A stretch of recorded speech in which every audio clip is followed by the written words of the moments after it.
Back to episode 11 of Bloops and Barrels. How are we at episode 11 already? I have no idea. That honestly surprised me when you just said it. That's insane.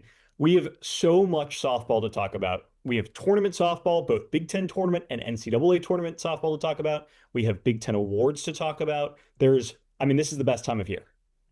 It is. I'm ready to just dive in whenever you are. I think we should just get going, knowing that we have so much to cover this episode. So much to cover that you forgot to introduce us. Yeah. What's your name again? I forgot. From what last time I remember, I'm still Ethan Siegel. I'm still Adam Beck. Fortunately, we haven't lost those names yet. Let's dive in with the Big Ten tournament. I think that's probably the place to begin. Nebraska took that 7-2 win in the final against UCLA, but we had upsets. We had Wisconsin go on a run. We had Oregon get surprised. We had home run records get broken. It was an awesome week of softball in College Park. Off first bat, Ethan, what stood out to you? Well, the first thing that stands out is last week when we did the game by game predictions is I called the Wisconsin run. I got the final four correct, even though we were wrong collectively on some of the ones on the first day, specifically our Northwestern Wildcats really messed up our tournament predictions. But I think I have to start with Nebraska. Obviously, they win the tournament. They won the regular season. They look like the best team in the Big Ten. They look like one of the best teams in the country. And we'll talk about the NCAA tournament and where they were seated.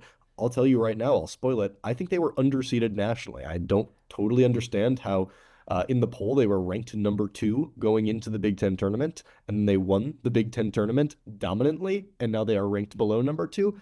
I don't totally get that. And I think the stat that speaks to me the most from Nebraska's week in College Park is Nebraska across its 3 games. Of course, they just won all 3, but they only struck out 4 combined times in 3 games compared to 29 batters that they struck out. And they just do a lot of things that good teams do. So I think Nebraska stands out, but unfortunately, it was kind of a clunker of a week. It was kind of a stinky tournament. Only 3 or so of the 11 games I would say were particularly good and entertaining, and none of them were really on Friday or Saturday. Nebraska UCLA was fun, but not close at the end. It was kind of a bummer of a tournament, if I'm being honest. I think going back to last week when we were deciding, we were picking who would win. And I had UCLA, you had Nebraska. And the reason you had Nebraska was because of the depth of pitching with Jensen and Fromm. And I really think that is what we saw in the tournament. I mean, for them to go Fromm in the first game, then Jensen in game 2, and then back to Fromm in game 3 against UCLA, I think that ended up being a huge difference maker, I think, for them. I think the biggest thing that stood out for me, though, is like, come on, Wisconsin? I saw this crazy stat, shout out Wisconsin Twitter. But apparently that was Wisconsin's first ever win against Oregon in program history. Cool, right? They probably haven't played that many times. In the previous 10 meetings versus Oregon, Wisconsin had only scored 12 runs. They scored 11 runs in the win over the Ducks, 11-9 in the quarterfinals. That win might have punched Wisconsin's ticket also to the NCAA tournament. They were a team that were kind of borderline. They got an at-large bid. That win might have just put them over the edge, and kind of everything came together. We saw the power. We saw them win a close battle against Purdue in the first game. That's a very talented Purdue team as well. I don't love Wisconsin's tournament path with where they were placed down in the Austin Regional. Northwestern had to deal with that a couple of years ago, and they understand the difficulties there. But overall, I mean, what a story. Wisconsin getting to the semifinals. I don't think really anybody would have predicted that, but it feels like every single Big Ten tournament, yeah, outside of you, Ethan. Okay, you know what? We get it. We get it. We get it. We get it. But it feels like every year in the Big Ten tournament, there's always like a surprise run, and this year was Wisconsin.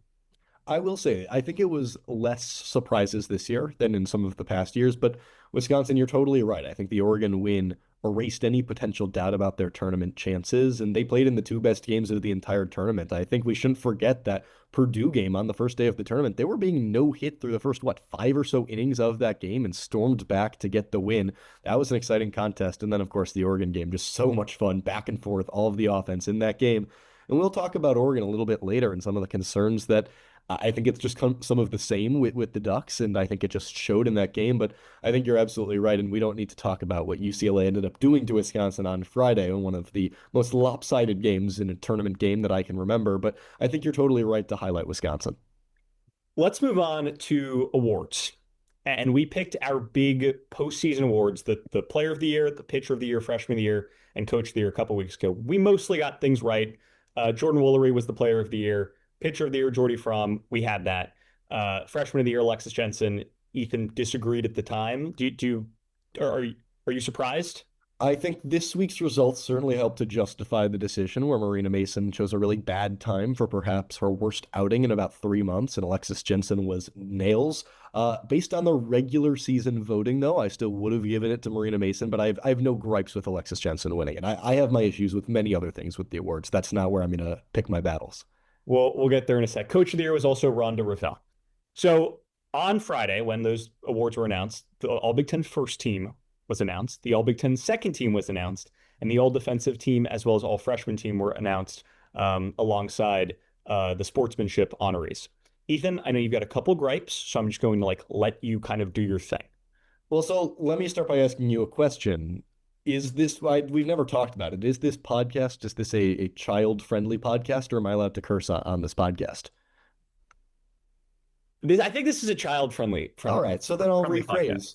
Where the heck is Avery Parker on either of these first two teams? Indiana's catcher was one of the best players in the Big Ten all season long, and you mean to tell me that on these huge extended rosters where almost 40 total players have been listed across the first two teams, you don't have room for a catcher who hit 368 with almost 20 home runs and the same amount of walks as strikeouts, who gets on base over half the time? That's just the start of my issues. How is Elon Butler not on the first team? It makes no sense. She has the fourth best OPS in the Big Ten, north of 1,400, and she is on the second team. And I don't want to name names of players who I think were less deserving who were on the first team because I'm not really into putting others down. But Elon Butler certainly should have had one of those spots. And then we are both huge fans of Jordan Woolery. We think she is amazing. I think they messed this up so bad. I think the process just needs to be completely redone for the way Big Ten does voting, because I just think the fact that Megan Grant didn't win it is a huge shame. We'll talk about some of her accomplishments and the records later on in this podcast. But Bill Simmons, when talking about NBA awards, usually likes to break things down to a simple thing. How am I going to remember this season? Who is the player who most defined it?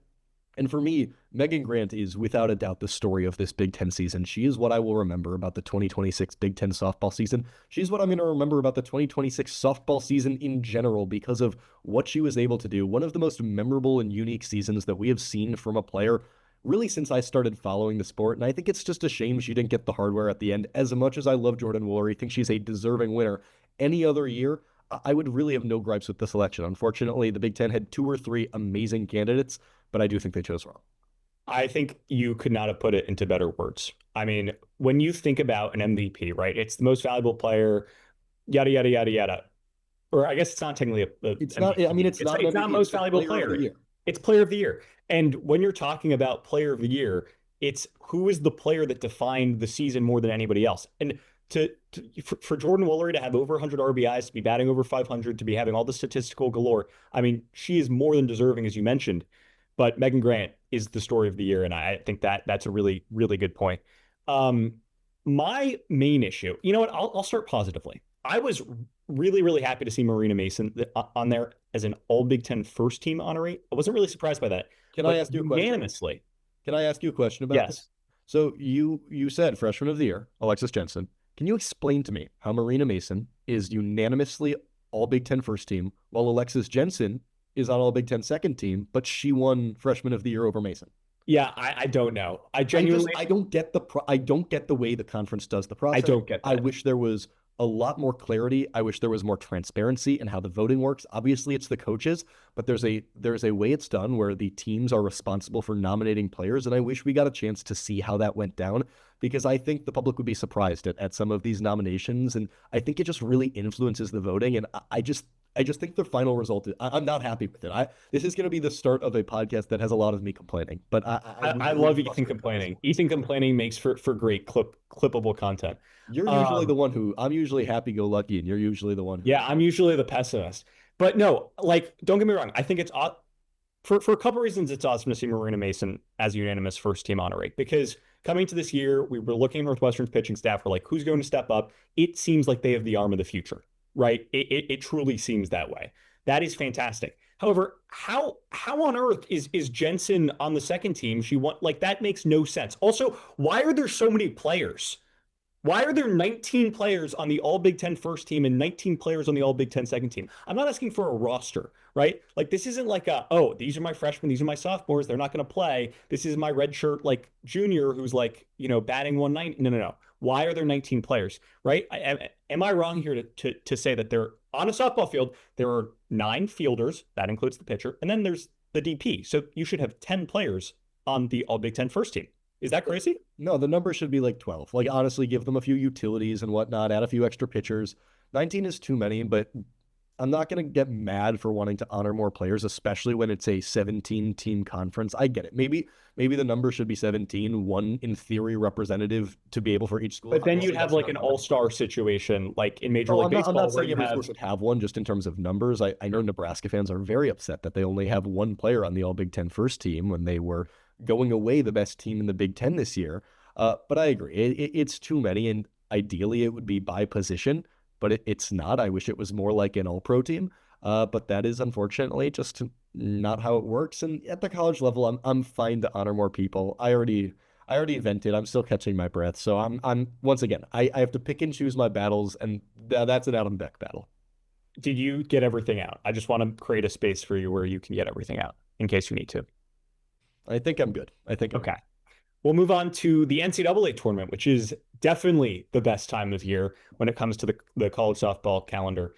7 Big Ten teams made the NCAA tournament. Number 4 seed Nebraska. They're the 4th. We said an over/under on that line earlier this year. It was 6.5, right? Yeah, and I'm just claiming. I'm going around and claiming things that I was right on earlier. We need to go back at some point. And to those that draft we did. Yeah, next week. Maybe that'll be next week. Okay, we'll have to do that. Okay. So the Big Ten got 2 top 8 overall seeds. The important thing there is that those are teams that are going to host a regional. And then if they win their regional, then they'll host a super regional. So Nebraska got the 4th overall seed. UCLA got the 8th overall seed. Both of them are in that position.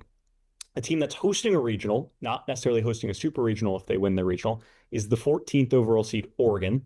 4 other teams made it as well: Indiana, Michigan, Washington, and Wisconsin. Ethan, in terms of the bracket as a whole, either Big Ten related or not Big Ten related, first glance, first look when it came out on Sunday, what stood out? I think the first thing that really stood out to me is just the SEC presence. The SEC is still king. That was my big reaction. You could see it with 6 of the top 8 teams coming from the conference, 12 total teams. And yes, I don't want to speculate on how much it helps to have ESPN presenting and hosting all of these regional and super regional games. Wow, it's getting to a really whiny Ethan. I know. ESPN, so everyone knows how in bed the ESPN is with the SEC, but the SEC was the best conference in college softball, so that shouldn't be a surprise to anyone. But I was pleasantly surprised. Here's some positivity. I was really happy to see some of the mid-major at-larges, 2 at-larges from the Sun Belt in Marshall and Texas. We saw Southeastern Louisiana get in from the Southland Conference as an at-large. So even though some of the bid stealers came in, it was good to see some of those teams who had a really strong regular season still be awarded, rather than the 9th best team in the Big Ten or the 10th best team in the ACC. And I think it's worth talking about. The ACC got more overall bids than the Big Ten, 8-7. And yeah, the Big Ten has probably some of the highest end teams in terms of Nebraska and UCLA, although I think Duke is really good and Florida State is really good. I think the ACC still probably has a slight advantage overall on the Big Ten, even if the Big Ten might have a better chance to win a national title this year. I was honestly surprised that UCLA got the 8th overall seed. I was nervous about them because they, ended the regular season on the downhill. They lose 2 of 3 at home against Oregon.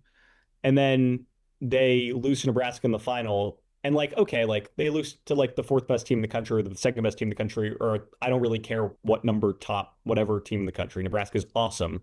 But when you look back at it, it's like, oh, UCLA lost 3 of 4 games against Nebraska this year. Is that really good enough to be a top 8 overall seed? That's a debate for another day. I don't really care.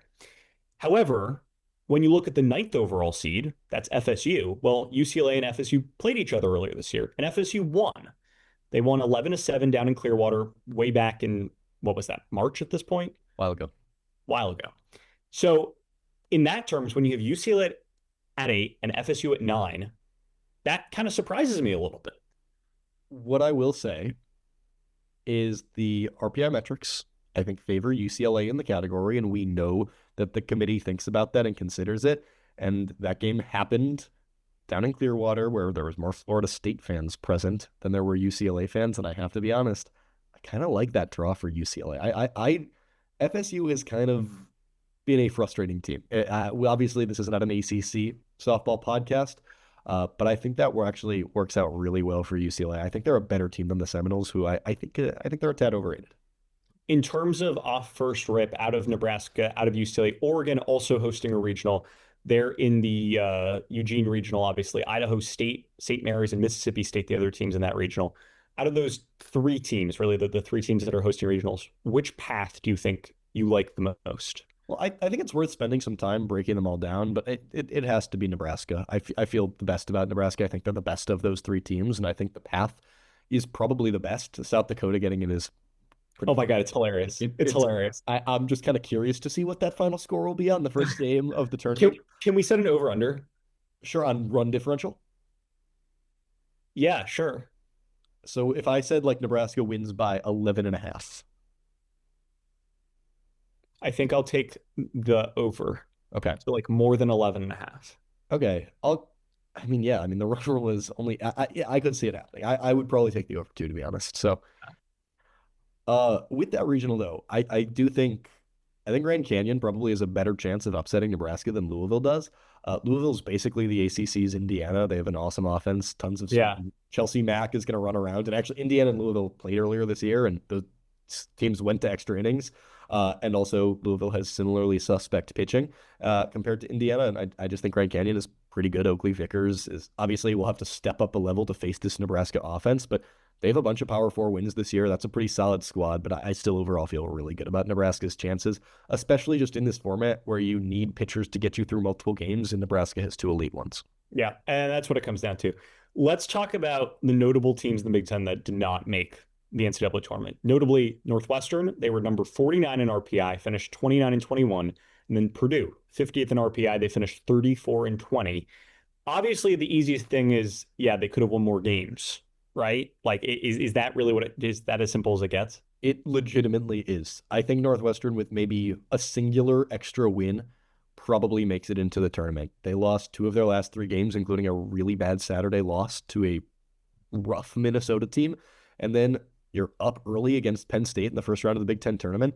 And it's becoming a worrying trend for Northwestern, these early Big Ten tournament exits. And They just can't win games in the Big Ten tournament. I think there was still some hope. I think they were still right on the edge of the bubble, even after losing, because some of the advanced metrics on Northwestern are really good. But I'm kind of annoyed with the narratives I've seen online, especially in Northwestern communities, especially complaints about the Oregon game that got canceled early and how that they would have been in the tournament had they won that game. First of all, we don't know if they would have won that game. They might have had a chance to. But I think the bigger culprits are a loss to DePaul. They had really winnable games against Texas A&M where they were up late. They were up huge against Michigan, choked away that game. They had a winnable game against Arkansas where they were right in it up early. You win any one of those games, and Northwestern is firmly in the tournament, and they don't have to be sweating it out. I know the three new teams from the West Coast really change a lot of things for Northwestern, but Northwestern just shouldn't be a program that should be worrying whether it's getting into the tournament or not. Northwestern for so long was a team that on Selection Sunday was worried, will they be hosting or not? I just think it's time for a step back and a reevaluation for the program. They have a great recruiting class coming in, but Northwestern has not been a team that has built much through the transfer portal in recent years. And I think there's a chance we see that change going into next year. There'll be plenty of time to write the post-mortem on the Wildcats as well as Purdue. But both teams ultimately just didn't win enough games. Northwestern, they scheduled good enough. They just didn't win enough games. Purdue, on the other hand, didn't schedule good enough.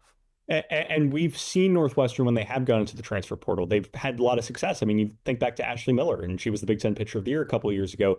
My question is, how can you recruit out of the transfer portal? That consistency has not really been a thing for Northwestern in the past couple of years.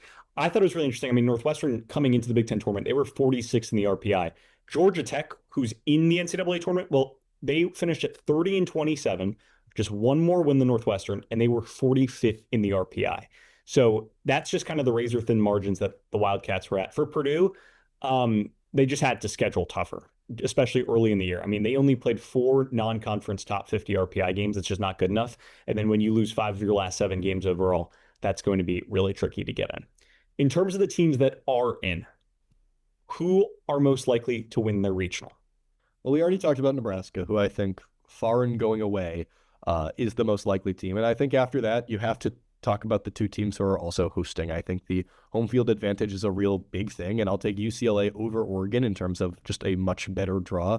It works out really interesting for the Bruins, where they played South Carolina in the Supers last year, and now they'll get them in the regionals this year. And as good as Jory Hurt is, I know others have picked this as a sneaky upset. I just like UCLA. I think they're a better team. And as I already mentioned, I like the Florida State draw too. So I think they have a solid path to the Women's College World Series. Oregon, they really needed one of those top 16 spots. They're so much better at home. They got it. And as good as Peja Gould is, and I know Oregon is weird. We talked about that weird loss at Wisconsin. We've talked about all of their weird losses all season long. I just don't think Mississippi State matches up great with Oregon because the offense just isn't that good for the Bulldogs, just 14th in the SEC. And I think this is a series that, as much as we've seen Lindsey Grind be a little up and down as we've entered Big Ten play, I think it's a series that will play to her strength if they just have to get a few wins over the course of the weekend while at their home turf. I could totally see this be one of the series where like Oregon loses like an early game and then they end up going into the losers bracket and then they win out. Like I could see something like that. That's just kind of the way Oregon's been all year. Yeah, and I'm not super scared of St. Mary's and Idaho State. I think that one really comes down to Mississippi State and Oregon. Most likely. In terms of the other four teams, Indiana, Michigan, Washington, and Wisconsin, who do you like coming out of potential upset bid? Well, let's talk about it. I think there's like a tier break between the two. I think Washington and Indiana are the two teams I think maybe have an upset chance. Wisconsin and Michigan, we'll talk about it. I just think they're facing a real uphill battle. I know you disagree, but I think Washington has a slightly better chance than Indiana. I know Indiana just beat Washington. I think they're playing better than Washington. Washington has really been just faltering in the last month, and I know you want to be peaking going into May. But I just like Washington's draw better, partly because I believe Tennessee is better than Arkansas, which I know is an unpopular opinion, but I just don't want to have to deal with Pickens in the playoffs.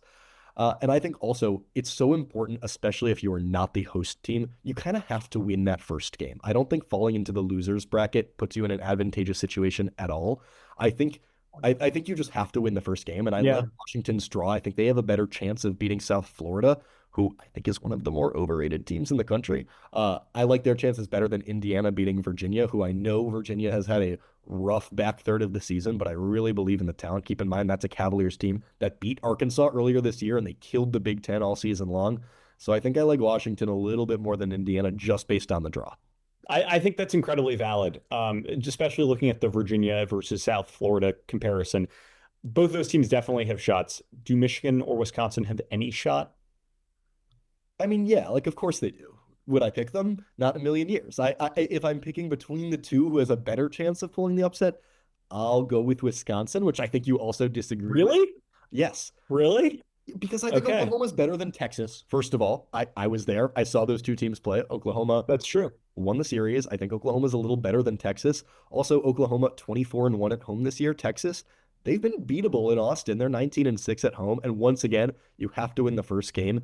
And I think Wisconsin has a better chance of beating Baylor than Michigan does at beating Kansas. Baylor's offense is last in the Big 12.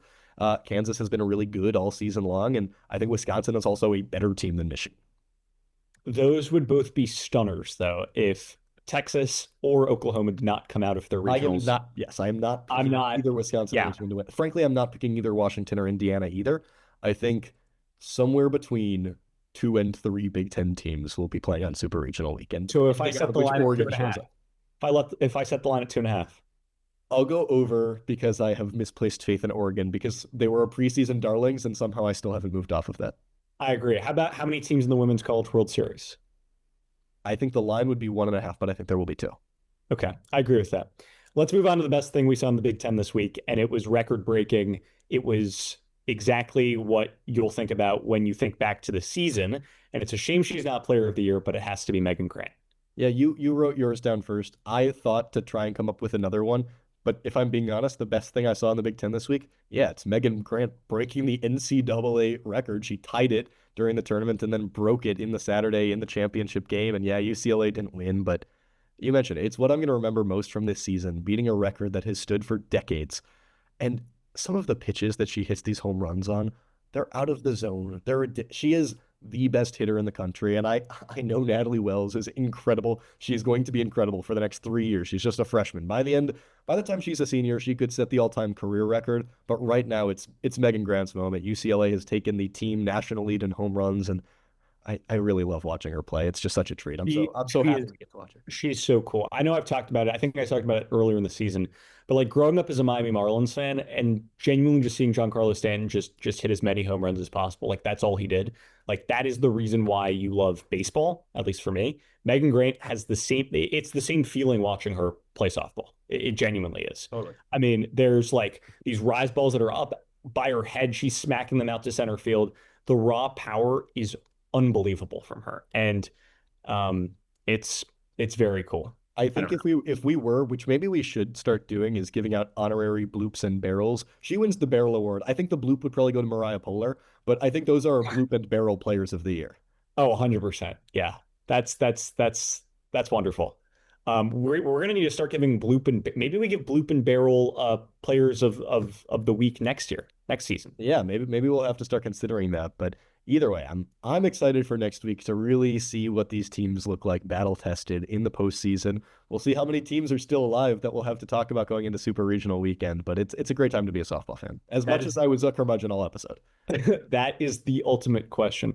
Remember for everyone on X to follow at Bloops Barrels, for Instagram Bloops and Barrels, you got to spell out and because for some reason Instagram doesn't have the ampersand. For Ethan, I'm Adam. See you next week.